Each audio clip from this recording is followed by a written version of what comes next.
Hey, all my spiritual gangster friends out there. I'm reading this book, Namaste and the Lies I Told Myself. This is a good one, you guys. This is a good one. Here's I can't pronounce her name, Nicolene Coates, maybe. Nicolene Coates. And I just received this book, so I just randomly open it. Like, what do I need what's the message for me today? And perhaps other people might like to hear this. So the chapter is called, I Only Attract High Vibe People Now. The fantasy of frequency and the lie of spiritual selectivity. Ooh. There was a time I believed I'd graduated from drama.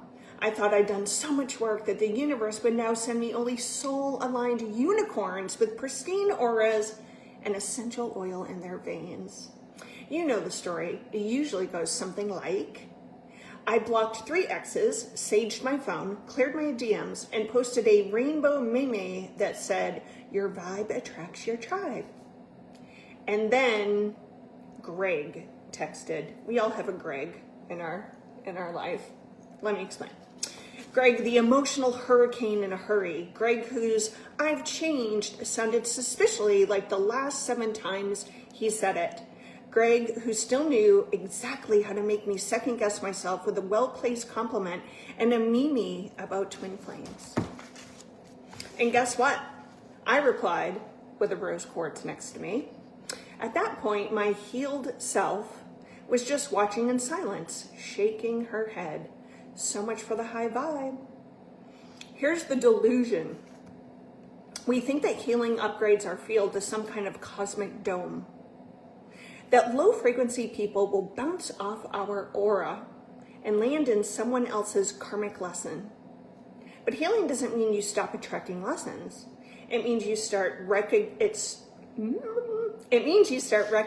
them faster, and then you choose differently, not because you're above it, but because you finally realized you're worth more than the wound. Kapow. The idea that we only attract what we are is seductive. It gives us a sense of control. It makes us feel special, like we've cracked the frequency code and can now vibe our way into a perfect life. But the truth is, messier. Sometimes the people who trigger us the most are the ones delivering the exact activation we need. And sometimes what you're calling, or what we're calling, low vibe is just unintegrated pain wearing someone else's face. I've heard so many people say, I only want aligned people in my space. What they meant was, I want to avoid discomfort and feel spiritually superior while I do it. Every time we judge someone as being beneath our frequency, what we are actually doing is avoiding our own shadow. Because here's the secret. Your triggers are your teachers, not your trespassers. And sometimes the medicine we need, but don't necessarily want, comes in messy packaging. We've made frequency the new hierarchy. High vibe equals good, low vibe equals bad. It's the spiritual version of the popular table in high school. You know what's really high vibe? Humility. Owning your patterns. Compassion for someone who isn't where you are yet. The ability to stay in the room when it's uncomfortable without running away in the name of preserving your peace. Not to be misunderstood, staying in a room where you're being abused and it's super toxic, please leave. We didn't come here to curate our lives like a Pinterest board of people who will never trigger us. We come here to grow, and growth doesn't always feel good. Sometimes it feels like Greg. We all have the Greg in our lives. Let's tell the truth. This is the good part. You'll still attract chaos when you're healed, but you'll see it sooner.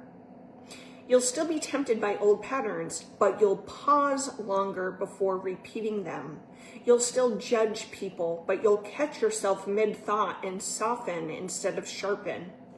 That's the real upgrade, not protection, perception. I once had a client say, but if I'm vibing at a consciousness level and energy of 700, why am I still attracting narcissists? And I asked her, what if the narcissist is the exact test of whether you'll act from that level of consciousness of 700 or just talk about it? Bam. Frequency isn't armor, it's awareness. It's not about what shows up in your life. It's about how you show up in response. What do y'all think of that? I thought it was great. I thought it was true. It made me giggle. It makes me look more deeply at myself. And I feel a lot of truth in this. So I hope you enjoyed that little excerpt. The book is not big at all, but it's got tons of awesome little nuggets.